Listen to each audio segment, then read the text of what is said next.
So hello and welcome guys. आज के video में करने वाले हैं इंटरफेरेंस इन थिन फिल्म की डेरिवेशन, जो कि वेरी वेरी इंपॉर्टेंट की कैटेगरी में रखना चाहूँगा क्योंकि ये बेसिकली बहुत बार पूछी जाती है। तो इसे आप अच्छे से प्रिपेयर कर लीजिए, 10 मार्क्स में आपकी डेरिवेशन आ सकती है। तो इस डेरिवेशन को प्रोसीड करने के लिए अपन ने सबसे पहले एक सरफेस लिया। यहाँ ये सरफेस अपने पास क्या है, AC। ये सरफेस अपने पास हो गया AC। तो ये अपन ने पूरा सरफेस ड्रॉ कर लिया है। एंड इस सरफेस को ड्रॉ करने के बाद सिंपली अपन ने यहाँ से एक लाइट को इंसिडेंट कराया, एस को अपन ने सरफेस ए पे इंसिडेंट कराया। तो ये कौन सा मीडियम है, एस जहाँ पे वो है रेयरर मीडियम, और जहाँ से ये रिफ्लेक्ट हो रही है वो क्या है, डेंसर मीडियम। तो ये क्या है, इंसिडेंस है, और ये क्या है, reflection. So when the ray of light goes from rarer to denser then it bends towards the normal. तो ये नॉर्मल के टुवार्ड्स बेंड हो जाएगी। सिमिलरली हमने यहाँ पे जो अनदर रे ऑफ लाइट ली वो अपन ने सी पॉइंट के थ्रू ली। यहाँ पहली ए पॉइंट के थ्रू ली और दूसरी सी पॉइंट के थ्रू ली। तो यहाँ से आप जैसे कि देख सकते हैं सी पॉइंट के थ्रू आ गई, तो यहाँ से भी अपन ने इसकी रे को इंसिडेंट किया और यहाँ से ये रिफ्लेक्ट होके यहाँ से आ गई। ठीक है। आफ्टर दैट यहाँ से इनकी जो रिफ्लेक्टेड रे ऑफ लाइट को अपन ने रीट्रेस किया। रीट्रेस करके अपन ने यहाँ से देखा तो ये दोनों एन पॉइंट पे मीटअप कर रही हैं, और ए और सी के बीच का जो पार्ट है वो क्या कहलाएगा, एम कहलाएगा। उसे एम पॉइंट कंसीडर कर लिया। आफ्टर दैट ये दोनों, जैसे ये जो एस की रे इनसे रिफ्लेक्ट होने के बाद ये आएगी अनदर सरफेस में, तो ये सरफेस इसके लिए कैसा एक्ट करेगा, रेयरर की तरह, और इसके आउटसाइड का सरफेस डेंसर की तरह एक्ट करेगा। तो यहाँ से एंगल इंसिडेंस का हो जाएगा और यहाँ से जो आएगा वो रिफ्लेक्शन का हो जाएगा। इसे अपन ने T1 कंसीडर कर लिया, और यहाँ से अपन ने सिमिलरली यहाँ से जो रे आई ये अपन ने रेयरर मीडियम कंसीडर कर लिया या डेंसर कंसीडर कर लिया। तो ये सिंपली T1 एंड T2 इस रे को नाम दे दिया। ये डायग्राम समझना बहुत ज़रूरी है, ज़्यादा कॉम्प्लिकेटेड नहीं है, डेरिवेशन करने के बाद भी समझ में आ सकता है। तो इसे स्टार्ट करते हैं। तो फर्स्ट ऑफ ऑल इसकी जो कंडीशंस है वो आपको पता होनी चाहिए। तो यहाँ से जो आपको मेन पॉइंट जो लिखना है वो ये लिखना है, consider a transparent thin film of thickness T and refractive index. ये क्या है, रिफ्रैक्टिव इंडेक्स है mu less than 1, a ray of monochromatic light. अब ये सब तो आपको वही लिख देना है जो क्या कहते हैं आपने डायग्राम में शो किया है। जैसे let a beam of a monochromatic light as incident on a rarer surface and reflected from point A to point B. अब ये पॉइंट बी है और इसकी पूरे की थिकनेस क्या है अपनी, बी एम क्या हो गई आपके पास, टी हो गई। तो ये अपन ने टी लेट कर ली। तो फिर अपन दो केसेस के लिए इसमें निकालते हैं, so for reflected light and for transmitted light. तो फॉर रिफ्लेक्टेड लाइट के लिए कंडीशन आपको यहाँ से लिखना है। तो पाथ डिफरेंस से आप स्टार्ट करेंगे। Path difference, path A B, path एक तो ए बी है जहाँ से रे ट्रेवल कर रही है, plus B C in the film, मतलब फिल्म के अंदर बी सी है, और minus path A N in air, A N in air. तो ये अब मैं आपको दिखा देता हूँ। तो ये जैसे ए बी है, पाथ ए बी, ये ए एंड बी, ये तो पाथ ए बी हो गया। फिर बी सी इन फिल्म, तो ये बी सी, तो ये जो बी एंड सी ये वाला जो पाथ है वो किस में, फिल्म के अंदर है। और ए एन इन एयर, तो ए एन जो है वो किस में है, एयर में है। तो ये हो गया ए और ये हो गया एन, तो ये हो गया ए एन इन एयर। तो ये आपका कंप्लीट हो गया। तो सिमिलरली आपको ये वैल्यूज पुटअप करनी है। तो path difference is equals to path A B plus B C in film A N in air. तो यहाँ से आपने ए बी और बी सी में क्या है, रिफ्रैक्टिव इंडेक्स है, तो म्यू कॉमन लिया, A B plus B C, और ए एन इन एयर मतलब ए एन ही आ जाएगा। तो ये फर्स्ट इक्वेशन आपने मार्क कर दी। ठीक है। फिर इसके बाद ए बी और बी सी, तो आप ए बी और बी सी को देख सकते हैं ये किसके इक्वल है। तो ए बी और बी सी, ये देखिए ए बी और बी सी किसके इक्वल है, आपकी थिकनेस के इक्वल है जो कि इस ट्रांसपेरेंट थिन फिल्म की है। तो ये हो जाएगा B C upon cos r. तो यहाँ से ये क्या हो जाएगा, टी अपॉन कॉस आर। तो ये हो गया B M upon cos r. ठीक है। अब भाई ये जैसे कि आपके वो जो बी सी सरफेस है, ये बी सी सरफेस है, ये किसके इक्वल है, बी एम के इक्वल ही है। और बी एम को अपन ने क्या लेट किया है, टी लेट किया है। तो अब आपको यही वैल्यू पुटअप कर देनी है। तो A B is equals to B C is equals to B M upon cos r. तो बी एम आपने क्या लिया है, टी। तो ये आ जाएगा A B is equals to B C t upon cos r, ये हो गई आपकी सेकेंड इक्वेशन। ठीक है, आफ्टर दैट अब ए एन की वैल्यू निकालनी है आपको, तो ए एन को आप क्या लिख सकते हैं, ए सी साइन आई। ए एन को आप लिख सकते हैं ए सी साइन आई, बिकॉज देखिए यहाँ से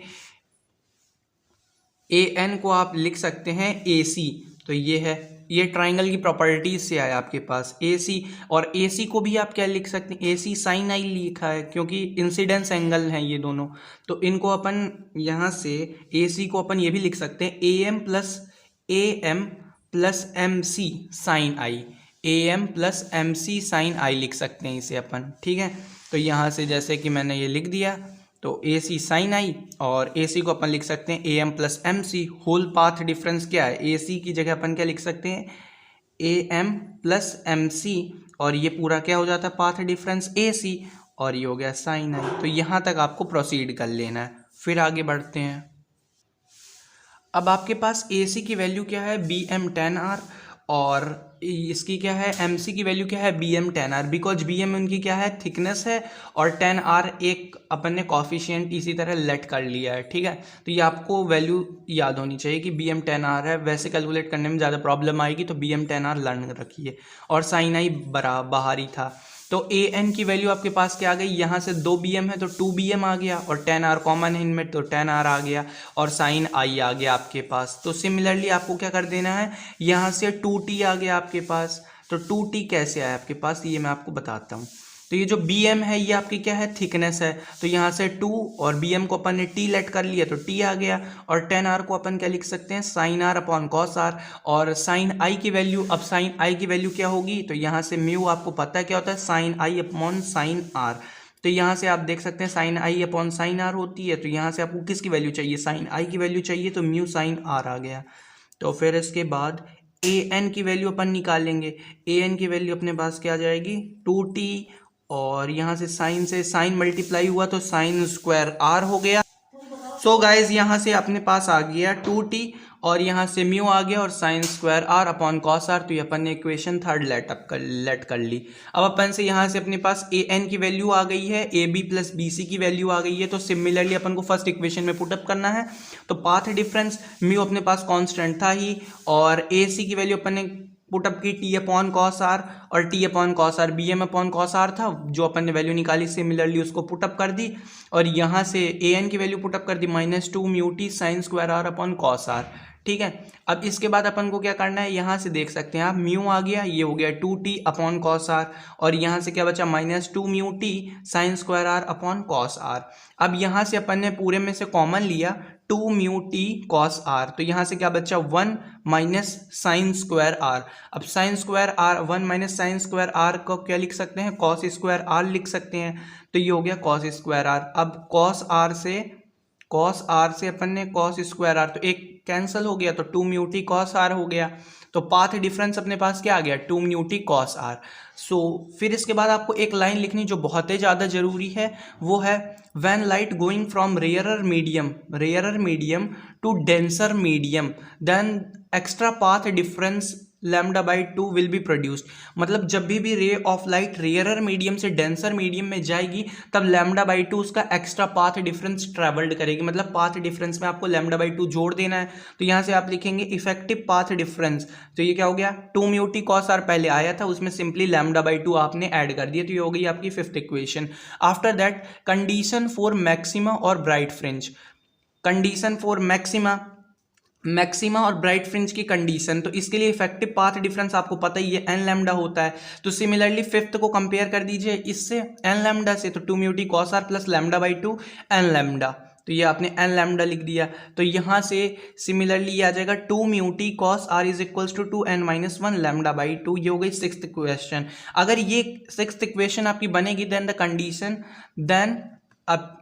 condition satisfied will appear bright होगी। तो इसके लिए आपको मैं एक ट्रिक बता दे रहा हूँ, आप यहाँ से याद रखिए। जैसे आपने यहाँ से कंपैरिजन करवा देंगे, तो आपको सिमिलरली ये याद रखना है कि λ/2 जो एक्स्ट्रा पाथ डिफरेंस है उसे आप भूल जाइएगा, 2 mu t cos r is equal to, अब आपको यहाँ से ये याद रखना है कि डार्क फ्रिंज के लिए कंडीशन क्या होगी, 2n-1 λ/2 होगी। तो सिमिलरली आपको वही कंडीशन लिख देनी है, तो वो आपकी ब्राइट अपीयर करवा देगी।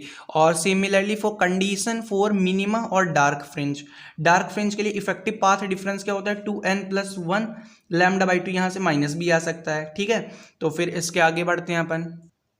अब अपन ने यहाँ पे पाथ डिफरेंस लिख दिया 2 mu t cos r plus λ/2 और 2n+1 λ/2, ठीक है। अब मैंने आपको बताया था कि λ/2 भूल जाइए। अब यहाँ पे डार्क की कंडीशन है ना, डार्क की कंडीशन है तो आपके पास किसकी आएगी, ब्राइट की आएगी।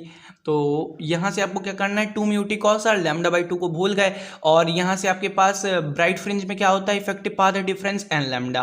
तो ये हो गई आपकी 7th इक्वेशन। तो इस कंडीशन में आपके पास डार्क फिल्म ऑब्टेन होगी। तो ये हो गया आपके पास किसके लिए, रिफ्लेक्टेड लाइट के लिए। अब इसके बाद अपन को नेक्स्ट स्टेप में ट्रांसमिटेड लाइट के लिए भी निकालना है। तो ट्रांसमिटेड लाइट के लिए भी पाथ डिफरेंस अपने पास क्या हो जाएगा, 2 म्यू टी कॉस आर। ये आप डायरेक्ट लिख सकते हैं, डायरेक्ट इतनी ज़्यादा स्टेप में पहुँचने से अच्छा है। तो 2 म्यू टी कॉस आर, और इफेक्टिव पाथ डिफरेंस आपका हो जाता है 2 म्यू टी कॉस आर।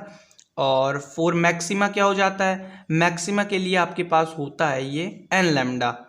तो जो कंडीशन होती है रिफ्लेक्टेड में, जैसे कंडीशन जो रिफ्लेक्टेड में होती है वो क्या हो जाती है, रिवर्स हो जाती है। कहाँ पे, ट्रांसमिटेड में, ट्रांसमिटेड में रिवर्स हो जाएगी आपके पास। तो यहाँ पे क्या आ रहा था, 2n+1 λ/2, तो ये हो गया n लैम्डा। और कंडीशन फॉर मिनिमम में ये क्या आ जाएगा, 2 mu t cos are 2n-1 λ/2। यहाँ क्या आ रहा था, n लैम्डा आ रहा था। तो ये ट्रांसमिटेड में क्या हो गया, ट्रांसमिटेड में हो गया 2n-1 λ/2। फिर इसके बाद एक लाइन जो छोटी सी आपको लिखनी पड़ेगी, reflected light and transmitted light are complementary to each other. Question यहाँ से भी पूछा जा सकता है, so that the interference in a thin film that the reflected light and the transmitted light are complementary to each other।